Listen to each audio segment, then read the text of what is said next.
En 15 minutes, je vais essayer de développer seulement 2 points. Le premier, c'est le lien entre la crise bancaire et la dette publique.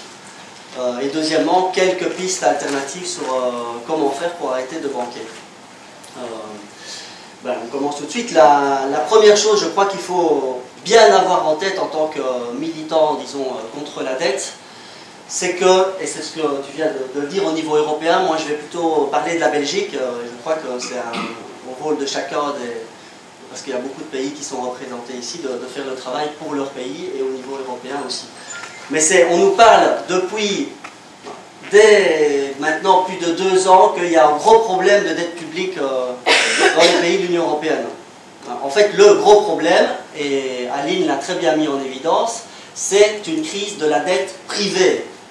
Et le fait que les pays maintenant européens connaissent des difficultés ou une augmentation très forte de leur dette publique, c'est pour une raison très claire. Il y a eu une socialisation massive de dette privée. Je donne l'exemple de la Belgique. La dette publique belge est passée de 2007 à aujourd'hui de 280 milliards à 380 milliards. Donc une augmentation de 100 milliards d'euros depuis la crise. Sur ces 100 milliards d'euros, il y a une augmentation de 35 milliards d'euros d'injection directe de capitaux dans le secteur bancaire. Donc plus du tiers est directement lié au sauvetage bancaire. Et dans les 2 tiers qui restent, bien, la grande responsabilité de ces 2 tiers-là, c'est la débâcle bancaire, qui a provoqué une crise économique, donc une récession, donc une perte de recettes fiscales, donc une augmentation du chômage et donc une augmentation des dépenses sociales. Et donc, c'est ça qu'il faut vraiment, je pense, avoir toujours en tête quand on parle de la crise des dettes publiques dans l'Union européenne, c'est que ce sont les principaux responsables de l'explosion de la dette publique, ce sont les grandes institutions financières. Et ça, c'est très important de le dire parce que ça casse l'argument principal, et je dirais même l'argument unique que les tenants du système, les économistes néolibéraux, les dirigeants politiques européens ont pour nous faire passer la pilule d'affirmer que les citoyens ont vécu au-dessus de leurs moyens. C'est la théorie des pays cigales. On a trop dépensé, le Portugal a trop dépensé, les Grecs ont vécu au-dessus de leurs moyens, on entend ça toujours, et les Belges également ont vécu au-dessus de leurs moyens. Et donc dans le dessin animé que vous avez vu tout à l'heure, voilà, on avait montré de manière... Ça, effectivement, c'est les chiffres de la Banque nationale de Belgique, et on voit que ces 30 dernières années, les dépenses publiques de l'État belge en pourcentage du produit intérieur brut sont restées parfaitement stables. Et l'autre graphique, vous avez l'augmentation et puis une diminution de la dette. Donc on voit qu'il n'y a pas de corrélation entre, soi-disant, une explosion des dépenses publiques qui aurait provoqué un problème de dette publique. Donc les Belges n'ont pas vécu au-dessus de leurs moyens. Hier, nous avons fait une interview vidéo du directeur de l'agence de la dette belge, et il a confirmé ça. Non seulement il a dit oui, c'est vrai, les Belges n'ont pas vécu au-dessus de leurs moyens, il a dit c'est même le contraire. En fait, toute une série de rapports du Fonds monétaire international et d'autres institutions nous ont montré comme exemple dans le sens où on a vécu en dessous de nos moyens on a réussi, et notamment toute la période là-bas, à vraiment, par des politiques d'austérité et de rigueur budgétaire, à vivre en dessous de nos moyens. Donc ça, c'est un premier élément qui me paraît très important. Et en fait, si on regarde les causes de l'endettement et de l'augmentation de la dette publique belge depuis 1945 jusqu'à aujourd'hui, on se rend compte qu'il y a 5 grands facteurs qui expliquent cette augmentation. Je n'ai pas le temps, j'en ai donné 2, donc les sauvetages bancaires et la crise économique liée directement au sauvetage bancaire.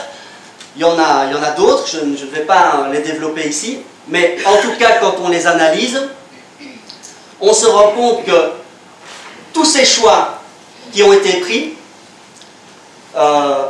ce sont des choix politiques conscients qui n'ont pas servi l'intérêt général, mais au contraire qui ont servi les intérêts particuliers de la classe capitaliste. Tous les facteurs d'explication de l'augmentation de la dette publique ont permis au secteur financier de s'enrichir encore plus et ont profité au secteur financier.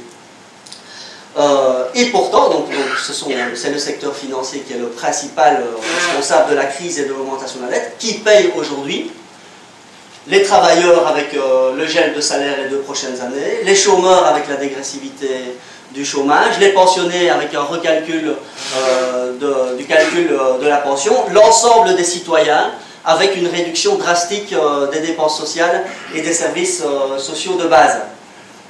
À côté de ça, les responsables de la crise ne payent rien. Si vous regardez le budget 2013 qui vient d'être voté en Belgique, il y a tout un scandale qui dit que la Belgique est un des derniers pays au monde à ne pas taxer les plus-values sur actions.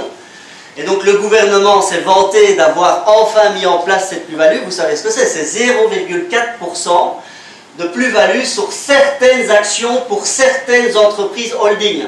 Donc c'est vraiment de la poudre aux yeux. Donc les détenteurs de capitaux qui ont profité de la dette, qui sont responsables de la crise, ne sont absolument pas touchés et ne contribuent en rien à l'effort qu'il s'agit de faire. Non seulement ils ne sont pas touchés, mais ils sont aidés. Elle a mis en évidence plus de 4 000 milliards d'euros a été donné ces dernières années à l'ensemble du secteur financier européen. Non seulement ils sont aidés, mais en plus, malgré de nombreux discours qui sont sortis y compris de la bouche de dirigeants politiques de droite comme Nicolas Sarkozy qui disait « c'en est fini des spéculateurs, on va réguler le secteur financier, on va moraliser le capitalisme », je vous le dis, rien n'a été fait. Les banques continuent de faire exactement ce qu'elles faisaient avant, elles continuent de spéculer, elles continuent d'inventer de nouveaux produits toxiques et elles continuent de faire leurs actions tout à fait néfastes. Je vous montre un deuxième petit graphique qui me paraissait pour montrer à quel point on ne se rend pas compte souvent de... Ça, c'est l'évolution d'un des produits les plus toxiques qui existent sur la planète pour l'instant. C'est les CDS, Credit Default Swap. C'est des assurances sur le non-paiement des dettes. Je ne rentre pas dans les grandes explications, mais c'est une des causes de l'explication de la grande crise financière dans laquelle on est toujours plongé aujourd'hui. Et il y a eu énormément de discours en disant que ces actifs toxiques-là devaient disparaître, il fallait les interdire. Ce graphique-là montre l'évolution de la capitalisation des CDS entre mars 2011 et mars 2012. Donc, plus ou moins, ces 12 derniers mois, bon, il faudrait actualiser. Et vous voyez, donc, pour certains pays, ça a diminué. Et sinon, vous voyez, pour toute une série de pays, ça a augmenté. Vous prenez le dernier pays, je suppose que vous savez lire. La Belgique. Nous sommes numéro 1 dans l'Union européenne de l'augmentation du secteur d'un des produits les plus toxiques au monde. Donc la capitalisation des CDS en Belgique a augmenté de 45% ces 12 derniers mois. Donc on ne les touche pas et on leur laisse faire exactement tout ce qu'ils veulent et ils continuent allègrement. Et c'est normal, hein. Quelque part, on ne peut pas leur en vouloir. Une entreprise privée comme une banque qui a un objectif tout à fait officiel, un seul et unique, qui est de faire le maximum de profit, si possible à court terme, on lui dit tu peux tout faire, il ne faut pas lui en vouloir qu'elle fasse tout, évidemment. Donc, c'est pas parce que les banques sont méchantes, ça fait partie de leur logique interne. Si on ne les empêche pas, si on ne lutte pas contre ce scandale économique et financier de manière très rigoureuse, bah, évidemment, c'est tout à fait logique qu'elle continue. Et donc, j'en viens à mon deuxième point, c'est que faire par rapport à ce scandale. Ben, la première chose, je crois, c'est refuser de banquer. Il faut affirmer qu'il faut refuser de banquer et qu'il faut faire autrement. Le CADTM, un mois après la crise d'octobre 2008, où il y a eu le premier sauvetage, le CADTM et Eric, tout ça, on a tout de suite dénoncer cela en disant ce sauvetage bancaire est une arnaque, il ne faut pas faire comme ça, si on fait comme ça, on va au-devant d'énormes problèmes, la dette publique va augmenter et elle sera le prétexte pour des politiques d'austérité dans les mois à venir. Dès 2008, le CADTM dénonçait cela. Et donc, il faut continuer à le faire et par ailleurs, il faut agir concrètement, et c'est pour ça que cet après-midi, dans le cadre du travail de cet après-midi, mettre en avant les forces, les faiblesses, les contradictions des différentes actions concrètes qui sont menées en Espagne, en Irlande, en Belgique, en France, sont fondamentales parce qu'elles montrent qu'on peut dépasser simplement la simple dénonciation et vraiment d'agir concrètement contre le système.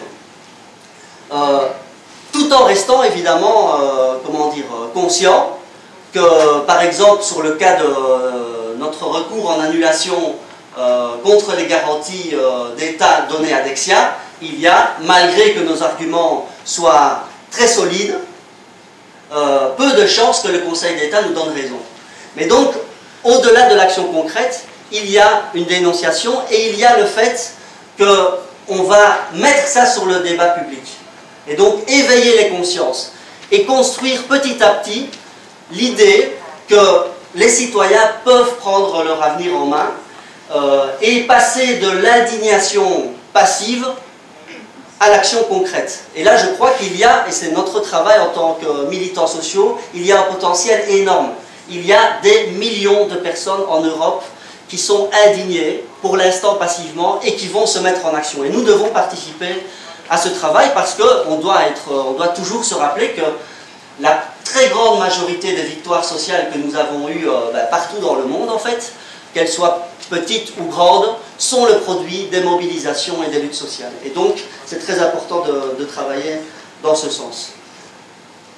Par ailleurs, je dirais que, encore deux petites choses, puis j'en ai fini, je pense qu'il faut aller plus loin, et que pour renforcer cette lutte, non seulement il faut construire des propositions alternatives solides, mais il faut accepter une chose. Il faut accepter qu'on aura en face de nous toute une série d'arguments économiques, financiers. Et donc, il faut y travailler sérieusement. Et une des choses sur lesquelles on doit travailler, c'est l'idée qu'aucune alternative isolée ne peut constituer une solution miracle. Le CLTM dit depuis 30 ans que l'annulation de la dette publique des pays du tiers-monde, c'est un pas nécessaire mais insuffisant. Ce n'est pas la solution miracle. C'est un angle d'attaque pour transformer la société. Mais il faut combiner l'annulation de la dette avec toute une série d'autres alternatives. Tout comme il faut combiner les procès, l'audit, avec une série d'autres propositions alternatives, la séparation des banques d'affaires et de dépôts, la régulation stricte du système bancaire, l'interdiction de la spéculation sur les produits alimentaires, et toute une série d'autres choses qui mettent cela dans un ensemble cohérent. Et ça, c'est vraiment mon dernier point. Je crois qu'il faut encore aller plus loin. Ce n'est pas une liste d'alternatives. Je crois que ce qui est très important, c'est d'intégrer toutes ces alternatives dans un ensemble cohérent qui montre de manière claire et précise qu'il faut sortir de ce système où c'est le capital qui dicte les règles. Il faut absolument renverser le capitalisme et construire une autre société où ce sont les besoins sociaux et le respect de l'environnement qui vont dicter les choix économiques et politiques. Et à tous ceux qui vont nous répondre, et ils le font depuis, et ils vont continuer, ils le feront la semaine prochaine et dans un an, que nous sommes irréalistes, utopistes, etc., ou que nous allons au-devant de catastrophes si on nous écoutait, il faut leur répondre que d'abord, la catastrophe, on y est. C'est bien les choix du capitalisme sauvage qui nous ont amenés à cette catastrophe-ci. Que les irréalistes, c'est eux. C'est que continuer dans cette voie, c'est très clair que nous allons encore plus à la catastrophe sociale. Il suffit de voir ce qui se passe dans le sud, mais maintenant en Grèce, en Espagne, au Portugal, la direction que l'on prend nous mène à la catastrophe. Et donc c'est irréaliste de penser qu'on va pouvoir continuer dans cette direction. Et donc, à partir de ce moment-là, on peut affirmer qu'il y a une nécessité de lutter par la conscientisation, par la mobilisation populaire, à une véritable transformation de la société. Ça ne va pas se faire du jour au lendemain, ce sera compliqué, mais on y travaille. Et comme dirait l'autre, si on ne lutte pas, si on lutte, on n'est pas sûr de gagner, mais si on ne lutte pas, on est sûr d'avoir perdu. Et donc, s'ils ont les médias, nous, on a les faits et la réalité pour nous. S'ils ont la puissance financière, nous, on a le nombre, et donc je vous invite à refuser de banquer, à lutter, et nous les aurons un jour ou l'autre. Merci beaucoup.